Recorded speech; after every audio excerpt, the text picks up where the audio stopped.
October 3rd, 1944. The rain-soaked fields southeast of Aachen, Germany. Staff Sergeant James Bates of Company B, 703rd Tank Destroyer Battalion, pressed his eye against the periscope of his M36 Jackson, scanning the tree line 1,800 yards distant.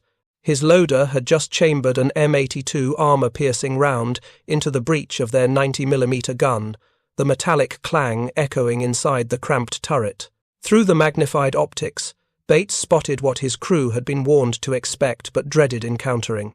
The low silhouette of a Tiger I heavy tank, its 88mm gun already traversing toward their position.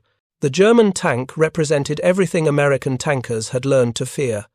Frontal armor over 4 inches thick, a gun that could kill from over 2 miles away, and a reputation built on destroying Allied armor with near impunity since 1942. What the Tiger crew didn't know, couldn't have predicted from their combat experience, was that the sloped turret they were facing mounted a weapon that would fundamentally alter the tactical calculus of German heavy tank operations. The 90mm gun, developed initially for anti-aircraft defense, could punch through Tiger armor at ranges German crews had considered safe for over 2 years. Within seconds, that 4-inch projectile weighing 24 pounds would prove that German heavy tank invulnerability was a myth about to be violently shattered by American industrial adaptation and battlefield necessity. If you're enjoying this deep dive into the story, hit the subscribe button and let us know in the comments from where in the world you are watching from today. The psychological impact of this moment extended far beyond a single engagement. German tank doctrine had been built on the assumption that Tiger and Panther heavy tanks could dominate any battlefield through superior armor protection and firepower. American forces had spent 2 years developing tactics to counter this advantage through flanking maneuvers, air support, and massed artillery. The arrival of the 90mm gun changed everything. For the first time, American tank destroyers could engage German heavy armor frontally at ranges exceeding half a mile and expect to win. This story begins not in the combat zones of Western Europe, but in the testing facilities and ordnance departments of the United States, where engineers worked to solve a problem that threatened American armored operations across 2 theaters of war. The development of anti-tank weapons capable of defeating heavily armored vehicles had been ongoing since the Spanish Civil War, revealed that armor thickness was increasing faster than gun penetration capability. By early 1943, American ordnance officers faced a crisis.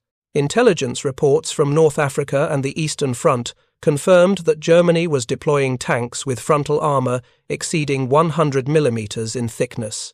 The M10 tank destroyer, armed with a 3-inch gun, could not reliably penetrate this armor except at close range or from favorable angles. The M4 Sherman tank, backbone of American armored divisions, was even less effective against heavy German tanks. The solution lay in adapting existing weapons to new roles.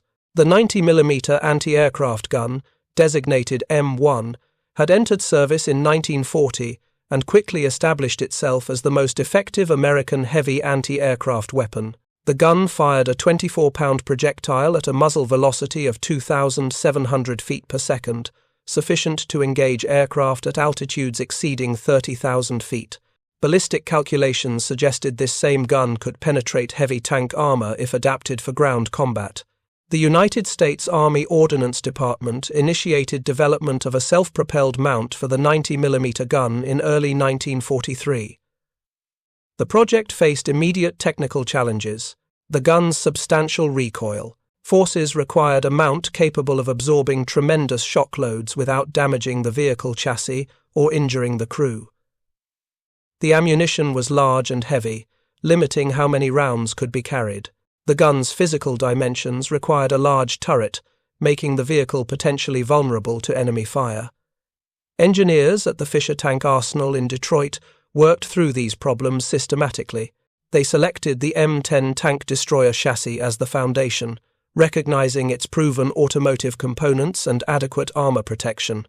The existing turret was completely redesigned to accommodate the larger gun, with armor thickness increased to 3 inches on the front to provide improved crew protection. The result was designated the M36 tank destroyer, though crews would come to know it by several unofficial names, including Jackson, after Confederate General Stonewall Jackson, and Slugger for the devastating impact of its main gun. The first pilot vehicle underwent testing in March 1944. Ballistic trials at Aberdeen Proving Ground demonstrated performance that exceeded expectations. Using the M82 armor-piercing capped ballistic cap round, the 90mm gun could penetrate 133mm of armor at 1,000 yards at 0 degrees obliquity. This meant reliable penetration of Tiger I frontal hull armor at ranges German crews had never experienced from American guns. Against the Tiger's turret face, which averaged 102mm thickness, the 90mm could achieve penetration at ranges exceeding 2,000 yards under favorable conditions. The Panther's frontal armor, though highly sloped and effectively thicker than its nominal 80mm specification, could be penetrated through the gun mantlet at ranges beyond 1,000 yards.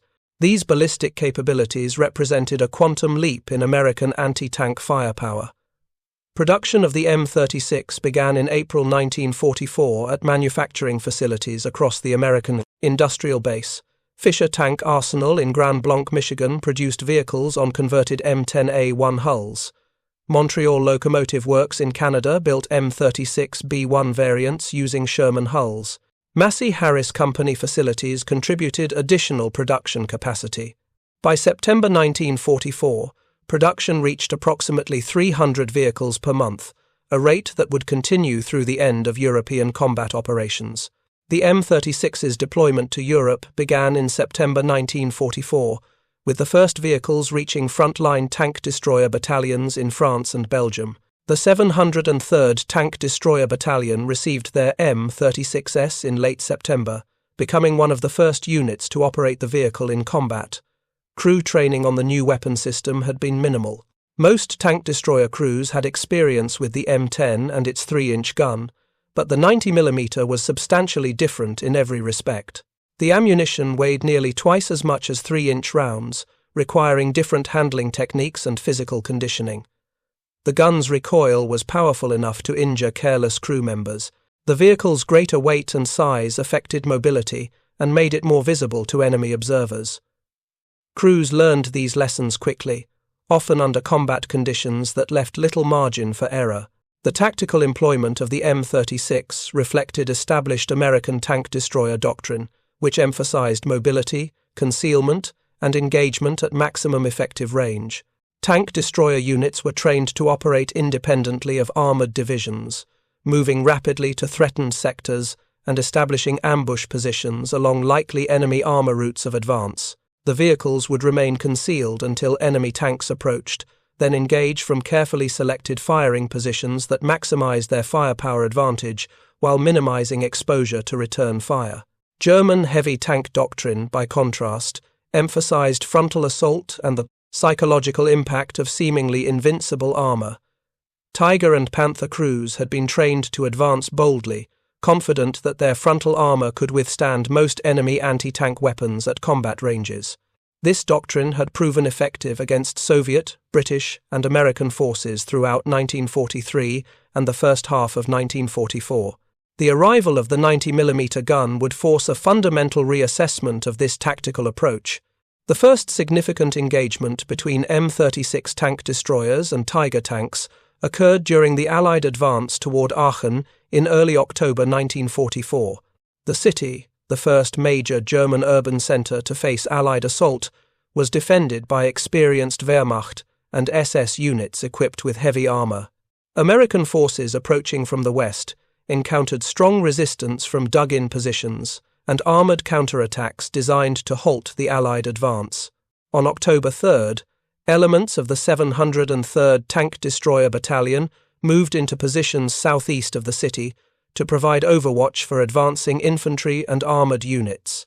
The M36S took up concealed positions along tree lines and behind buildings, their crews scanning approaches for German armor that intelligence reports suggested was operating in the sector. The Tiger I heavy tanks that advanced toward American positions that morning belonged to schwere Panzer-Abteilung 506, an independent heavy tank battalion that had fought on the Eastern Front before deployment to the west. The battalion had suffered significant losses during the Normandy campaign, but had been reconstituted with replacement vehicles and crews. By October 1944, the unit operated approximately 20 Tiger I tanks, a fraction of its authorized strength, but still representing formidable combat power. Tiger crews approached the engagement with confidence born from 2 years of combat experience. Their tanks' frontal armor had proven nearly impervious to American tank guns and anti-tank weapons throughout the Normandy campaign. Standard American tactics involved flanking maneuvers or concentrated artillery fire to defeat German heavy tanks. A frontal engagement at medium range seemed to favor the Germans, whose 88mm guns could destroy American tanks and tank destroyers from ranges exceeding a mile. Staff Sergeant Bates and his crew waited until the lead Tiger closed to approximately 1,800 yards before firing.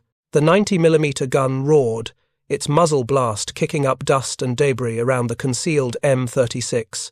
The 24-pound projectile crossed the distance in under 3 seconds, striking the Tiger's frontal hull with tremendous kinetic energy.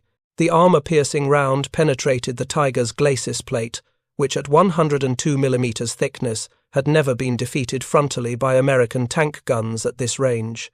The Tiger stopped immediately, smoke beginning to pour from hatches as the crew evacuated. The German tank commander, who survived the engagement and was captured hours later, reported to interrogators that he had never experienced an American weapon capable of penetrating his tank's frontal armor at such range. His previous combat experience suggested American tank destroyers posed a threat only at close range or from flanking positions. The engagement shattered assumptions that had governed his tactical decision-making throughout his combat career. Additional M36s from the 703rd Tank Destroyer Battalion engaged other Tigers during the same action. Within 20 minutes, 3 German heavy tanks had been knocked out by 90mm fire at ranges between 1,500 and 2,000 yards. The remaining Tigers withdrew under smoke cover, their commanders recognizing they faced a weapon system that negated their armor protection advantage. German after-action reports from schwere Panzer-Abteilung 506 documented the psychological impact of this engagement. Tank commanders who had operated Tigers since 1942 reported that American anti-tank capabilities had fundamentally changed. The tactical confidence that came from seemingly impenetrable frontal armor had been replaced by caution and concern about engaging American positions without knowing what weapons they might encounter. The engagement near Aachen represented the first significant combat employment of the M36, but it was far from the last. Throughout October and November 1944, M36-equipped tank destroyer battalions engaged German armor across the Western Front. The 776th Tank Destroyer Battalion operated M36s in support of Third Army operations in Lorraine. The 899th Tank Destroyer Battalion used their vehicles during the drive toward the German border in late autumn. Each engagement added to the growing body of evidence that the 90mm gun had fundamentally altered the tactical balance of armored warfare. The ballistic performance of the 90mm gun against German heavy armor exceeded even the optimistic predictions made during development. Field testing under combat conditions revealed that the M82 armor-piercing round could defeat Tiger I frontal armor consistently at ranges up to 2,000 yards when hits were achieved on the glacis plate or turret face. Against the Tiger's side armor, which was only 80mm thick and vertical, the 90mm could achieve penetration at ranges exceeding 3,000 yards. The Panther presented a more complex target due to its heavily sloped frontal armor. The glacis plate, 80mm thick but sloped at 55 degrees, created an effective thickness of approximately 140mm. The 90mm gun could not reliably penetrate this armor, except at very close range or with a near perpendicular impact angle. However, the Panther's gun mantlet, which was 100mm thick on early models and 120mm on later variants, proved vulnerable to 90mm fire at ranges up to 1,500 yards. German technical intelligence quickly recognized the threat posed by the M36. Captured American tank destroyers were transported to testing facilities in Germany for comprehensive evaluation. Wehrmacht ordnance officers conducted ballistic tests to determine the weapon's capabilities and develop countermeasures. The results confirmed what frontline units had reported. American forces now possessed a weapon capable of defeating German heavy tank armor at ranges that had previously been considered safe. The German response to the M36 threat reflected the limited options available to Wehrmacht forces by late 1944. Industrial capacity could not support the rapid development and deployment of new tanks with heavier armor. The Tiger II, which entered service in small numbers beginning in summer 1944, featured frontal armor up to 185 mm thick that could resist 90 mm fire at most combat ranges. However, production of the Tiger II never exceeded a handful of vehicles per month, and mechanical reliability problems limited its battlefield effectiveness. If you find this story engaging, please take a moment to subscribe and enable notifications. It helps us continue producing in-depth content like this. Instead of developing new vehicles, German tactical doctrine adapted to the threat. Tank commanders received instructions to avoid frontal engagements with American tank destroyers when possible, instead maneuvering for flank shots or using terrain for protection. These tactics reversed the aggressive frontal assault doctrine that had characterized German heavy tank employment since 1942. The psychological impact of fighting defensively while operating supposedly superior vehicles affected German morale and tactical effectiveness throughout the final months of the war. The production history of the M36 tank destroyer illustrates American industrial capacity applied to urgent battlefield requirements. From approval of the design in March 1944 to deployment of first combat vehicles in September required only 6 months. By comparison, German tank development programs typically required 18 to 24 months, from design approval to combat deployment.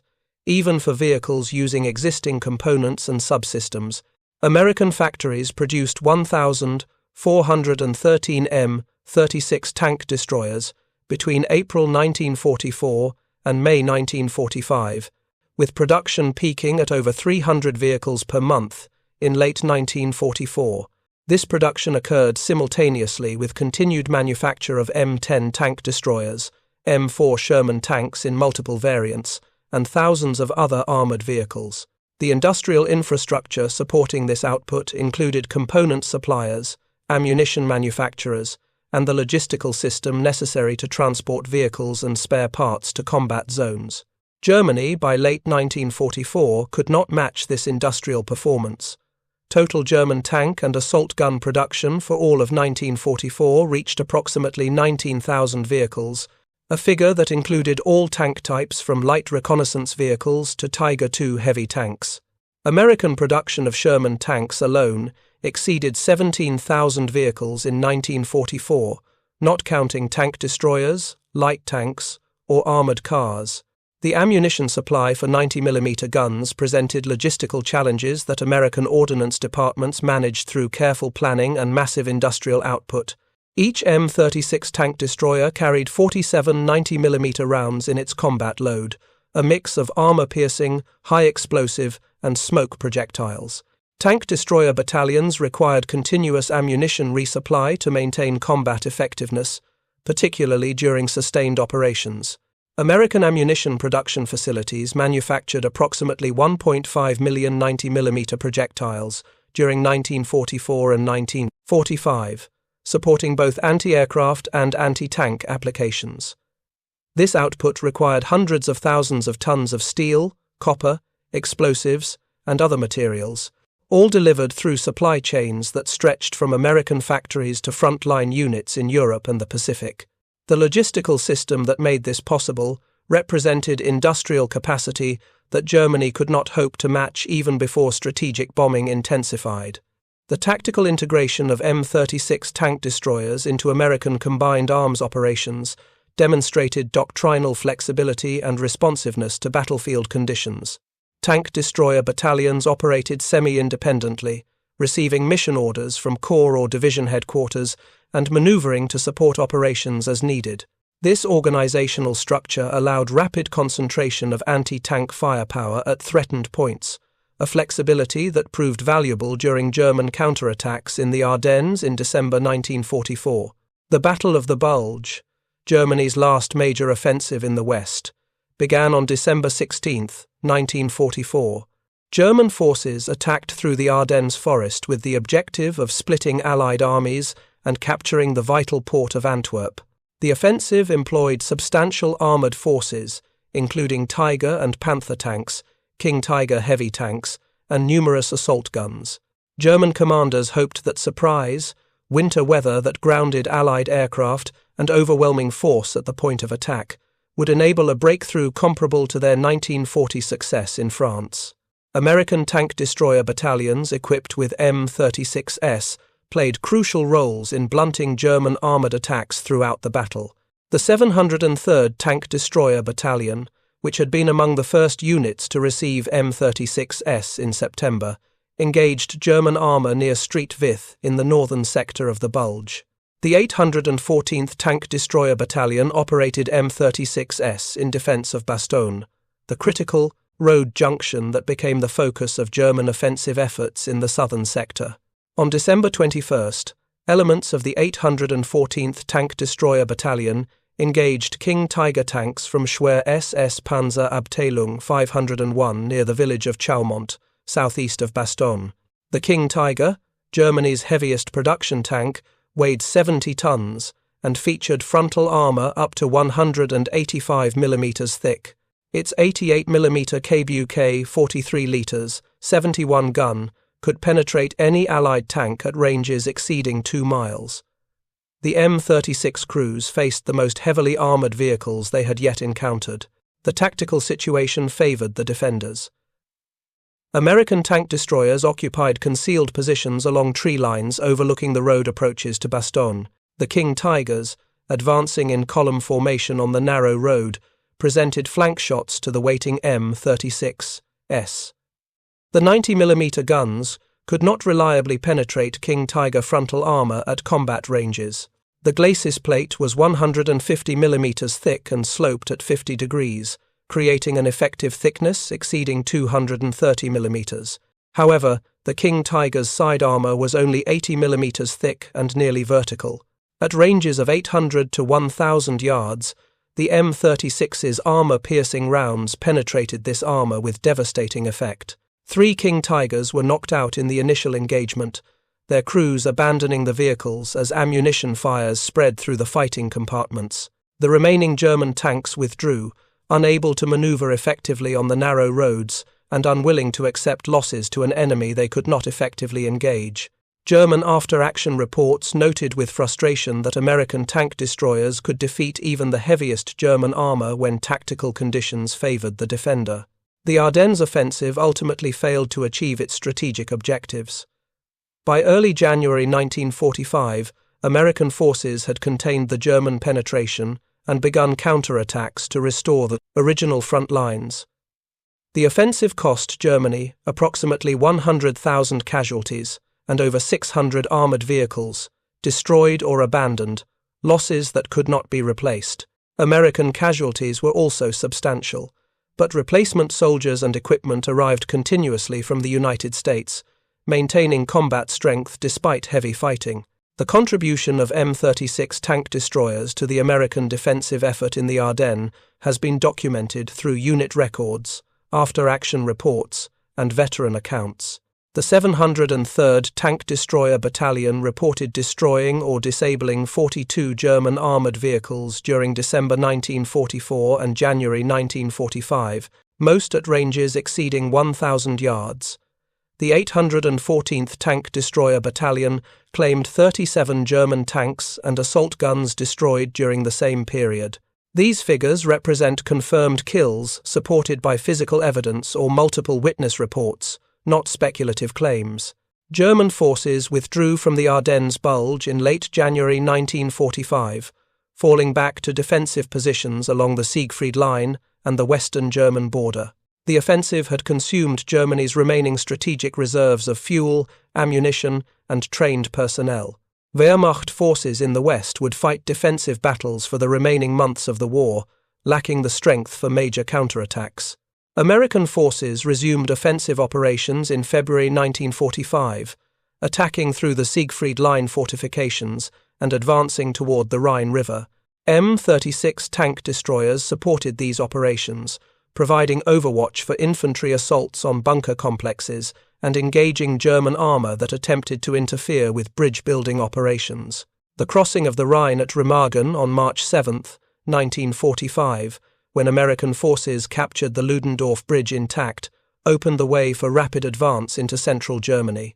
Tank Destroyer Battalions, including several equipped with M36s, crossed the Rhine in the days following the initial breakthrough and participated in the exploitation operations that followed. During the final 2 months of combat in Europe, M36 tank destroyers continued engaging German armor, though encounters became less frequent as Wehrmacht forces disintegrated under sustained Allied pressure. The 899th Tank Destroyer Battalion operating in southern Germany reported engaging a Tiger tank at a range of 2,400 yards on April 18, 1945, achieving penetration and destruction with the second shot. This engagement, occurring less than 3 weeks before Germany's surrender, demonstrated that M36s remained effective against German heavy armor until the war's end. The broader strategic context of M36 deployment and employment reveals important lessons about industrial capacity, technological adaptation, and tactical doctrine. American forces entered World War II with anti-tank weapons inadequate for defeating heavily armored vehicles. The 37mm anti-tank gun that equipped American infantry units in 1942 could not penetrate German medium tank armor at combat ranges.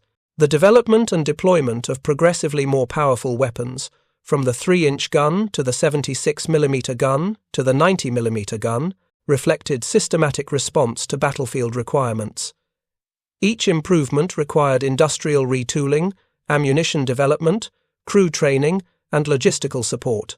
American industrial capacity enabled these transitions to occur rapidly, with new weapons reaching frontline units within months of identification of requirements.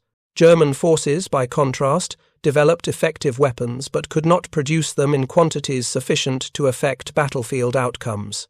The comparison between American and German heavy anti-tank gun development illustrates this disparity. Germany developed the 88mm PaK-43 anti-tank gun, which achieved ballistic performance superior to the American 90mm gun. The PaK-43 could penetrate 190mm of armor at 1,000 meters, substantially more than the 90mm gun's capability. However, Germany produced fewer than 3,000 PaK-43 guns during the war, limited by industrial capacity and material shortages. American factories produced over 7,890mm anti-aircraft guns between 1940 and 1945, with approximately 2,300 adapted for anti-tank use as M36 main armament. This 3-to-1 production advantage, combined with American superiority in ammunition supply and logistical support, proved decisive. The slightly superior German gun could not compensate for massive American numerical superiority and consistent availability. The psychological impact of the M36 on German tank crews extended beyond individual engagements. Wehrmacht training doctrine throughout the war emphasized the superiority of German armor and the inadequacy of Allied anti-tank weapons. Tiger and Panther crews received instruction that their frontal armor provided near-complete protection at combat ranges, encouraging aggressive tactics and frontal assaults. The arrival of the 90mm gun forced revision of these tactical assumptions. After-action reports from German heavy tank units operating in the West during late 1944 and early 1945 document increased caution, reluctance to engage at medium ranges, and preference for ambush tactics over mobile warfare. These changes reflected realistic assessment of American capabilities, but also indicated declining German tactical confidence. Interrogations of captured German tank crews provided additional evidence of psychological impact. A Tiger tank commander captured in February 1945 near the Ruhr River reported that his unit had been warned about American tank destroyers with powerful guns capable of defeating Tiger armor, frontally. He stated that this warning had affected how his crew approached engagements, making them more cautious and less willing to advance boldly as they had earlier in the war.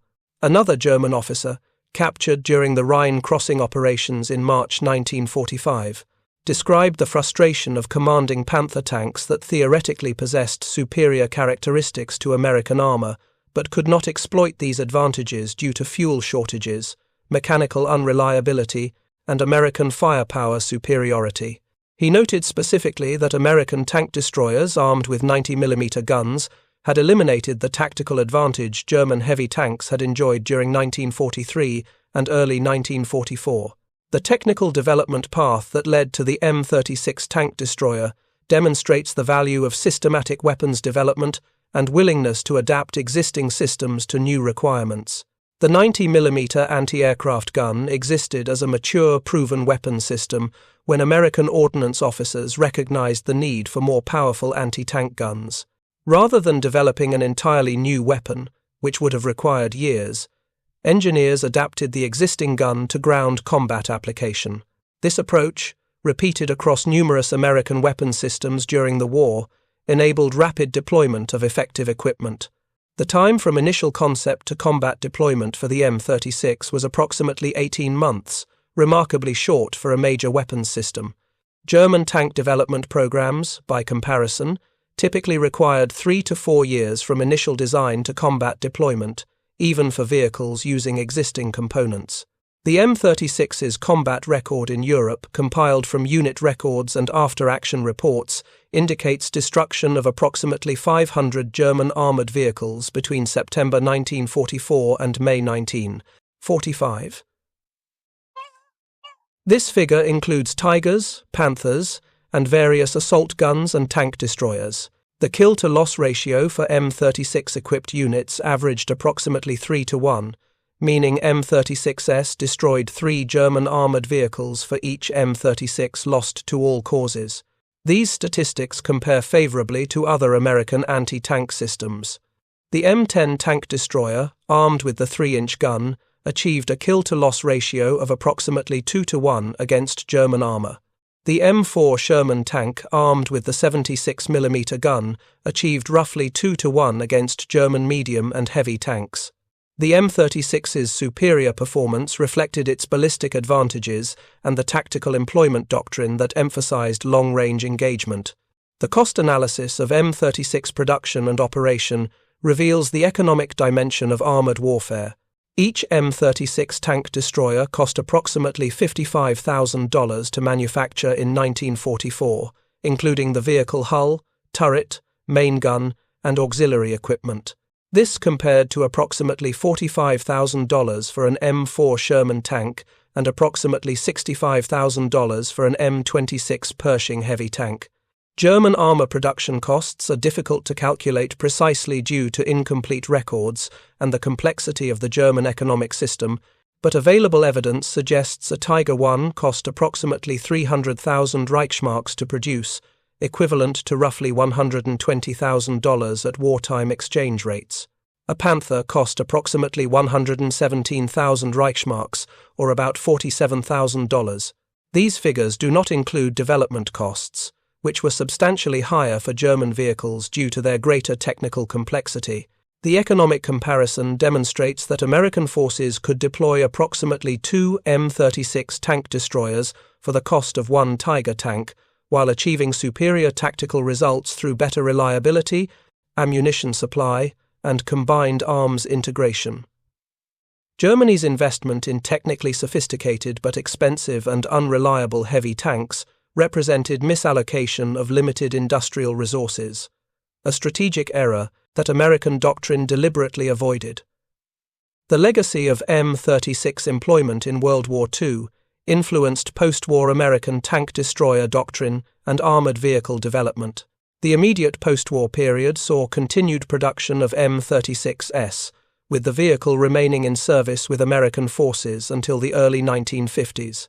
Several Allied nations received M36s through military assistance programs, with the vehicle serving in various armies into the 1960s. The success of the 90mm gun as an anti-tank weapon led to its adoption as the main armament of the M46 Patton tank, which entered service in 1949.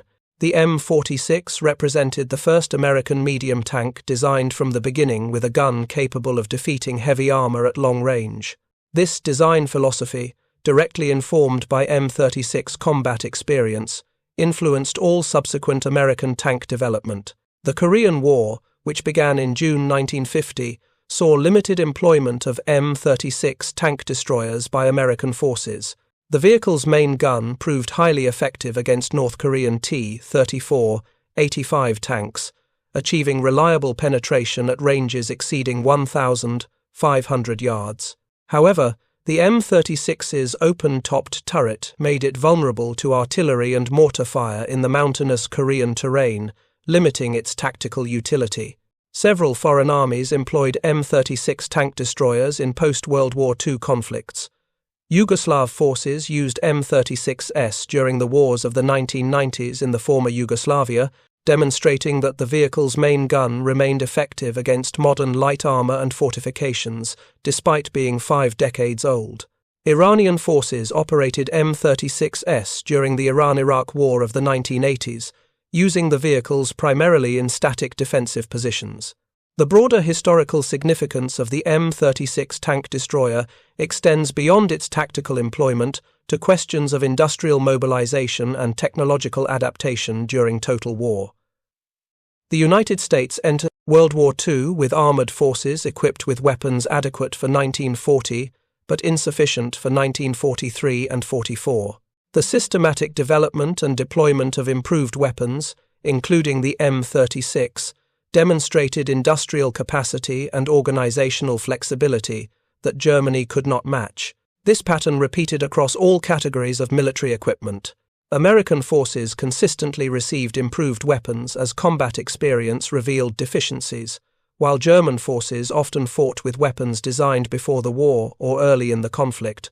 The P-51 Mustang fighter, the proximity-fused artillery shell, the B-29 bomber, and numerous other American weapons represented continuous improvement driven by combat feedback and enabled by industrial depth.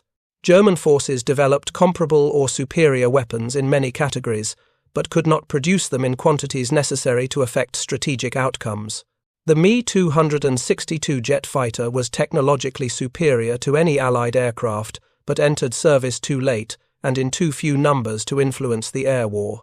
The Type XXI submarine was far more capable than earlier U-boats, but only a handful became operational before Germany's surrender. The pattern of technical sophistication without industrial capacity characterized German weapons development throughout the war. The M36 tank destroyer represented the inverse approach. Adequate technical performance combined with massive industrial capacity and continuous availability. The vehicle was not technically sophisticated compared to German tank destroyers. The Jagdpanther, armed with an 88mm Pak 43 liters 71 gun, possessed superior armor protection and higher ballistic performance. However, Germany produced approximately 400 Jagdpanthers during the entire war, while American factories built over 1,400 M36s in 13 months. The tactical effectiveness of any weapon system depends not just on its technical characteristics, but on availability, reliability, logistical support, and integration into combined arms doctrine. The M36 excelled in all these areas, making it more effective strategically than technically superior German vehicles that broke down, lacked ammunition, or could not reach the battlefield. The experiences of American tank destroyer crews who operated M36s in combat provide insight into the human dimension of armored warfare. Crew accounts describe the confidence that came from operating a vehicle with a gun capable of defeating German heavy armor at long range. This psychological advantage, the reverse of the uncertainty that characterized earlier encounters with Tigers and Panthers, affected how crews approached tactical situations and influenced their willingness to engage aggressively. Staff Sergeant James Bates, whose crew had knocked out the Tiger near Aachen in October 1944, continued operating M36s through the end of the war. In post-war interviews, He described the 90mm gun as the weapon that finally gave American tank destroyer crews the confidence to engage German heavy armor without attempting to maneuver for flank shots. He noted that this tactical flexibility enabled more aggressive employment and reduced casualties, by allowing engagement at ranges where German return fire was less accurate. The technical specifications of the M36 tank destroyer, documented in ordnance manuals and technical reports, reveal the engineering compromises necessary to mount a large gun on a mobile platform. The vehicle weighed approximately 31 tons combat loaded, 3 tons heavier than the M10 it replaced. The 90mm gun and its ammunition were substantially heavier than the 3-inch gun, requiring modifications to the turret design and vehicle suspension. The M36's armor protection remained modest by 1944 standards. The turret front was 3 inches thick, adequate against small arms and shell fragments but vulnerable to German tank guns at combat ranges. The hull armor, inherited from the M10 chassis, was only 2 inches thick on the glacis plate. This limited protection was accepted deliberately to maintain mobility and keep vehicle weight manageable. The tactical doctrine for M36 employment emphasized long-range engagement from concealed positions, making heavy armor protection less critical than for tanks designed for frontal assault. Tank destroyer crews were trained to avoid direct exchanges of fire with enemy tanks, instead engaging from ambush and withdrawing if counterfire became accurate. This hit-and-run approach played to the M36's strengths, firepower and mobility, while minimizing exposure to its weakness, armor protection. The ammunition stowage in the M36 reflected the vehicle's tactical role. 47 90mm rounds were carried, a mix of armor-piercing, high-explosive, and smoke projectiles. The armor-piercing rounds, designated M82, weighed 24 pounds complete and measured over 2 feet in length. Loading these heavy rounds in combat, often under fire, required physical strength and practiced technique. Crew accounts describe the demanding nature of operating the 90mm gun. The loader had to handle rounds weighing nearly twice as much as 76mm ammunition, maintaining a high rate of fire while the vehicle maneuvered over rough terrain. The gunner had to track targets accurately while accounting for the gun's substantial recoil, which affected the vehicle's stability. The commander coordinated these activities while monitoring tactical situation and communicating with other vehicles and higher headquarters. The mechanical reliability of the M36, like other American armored vehicles, exceeded that of comparable German equipment. The vehicle used the proven Ford GAA V8 gasoline engine, or the General Motors 6046 twin diesel engine, depending on hull type. Both power plants provided adequate performance and demonstrated excellent durability under field conditions. Transmission and final drives, areas of chronic weakness in German tanks, proved robust in American vehicles due to conservative design and substantial engineering margins. Tank Destroyer Battalion maintenance records document operational readiness rates for M36-equipped units averaging 70 to 80%, meaning 7 to 8 vehicles in a 10-vehicle company were typically mission-capable at any given time. This compared favorably to German heavy tank units, which often struggled to maintain 50% operational readiness due to mechanical failures, lack of spare parts, and inadequate maintenance support. The logistical system supporting M36 operations illustrated American advantages in supply and maintenance. Each tank destroyer battalion deployed with organic maintenance capability, including mechanics, spare parts, and specialized tools. Division and corps-level maintenance units provided additional support for major repairs. The supply system delivered fuel, ammunition, and replacement parts to frontline units with remarkable consistency despite the challenges of operating across hundreds of miles of supply lines. German forces, by late 1944, could not maintain comparable logistical support. Fuel shortages frequently immobilized armored units. Ammunition supply was erratic, with some units receiving adequate stocks while others struggled with critical shortages. Spare parts were often unavailable, forcing cannibalization of damaged vehicles to keep others operational. These logistical failures affected combat effectiveness as much as any tactical deficiency. The training program for M36 crews evolved as combat experience accumulated, Initial training at facilities in the United States emphasized basic gunnery and vehicle operation, but crews arriving in Europe often lacked adequate preparation for the specific challenges of combat against German armor. Replacement training. Centers in France and Belgium provided additional instruction, incorporating lessons learned from recent engagements. Veteran crews developed specialized techniques for employing the 90mm gun effectively. Gunners learned to estimate range accurately using the reticle markings in their sights, critical for achieving first-round hits at long range.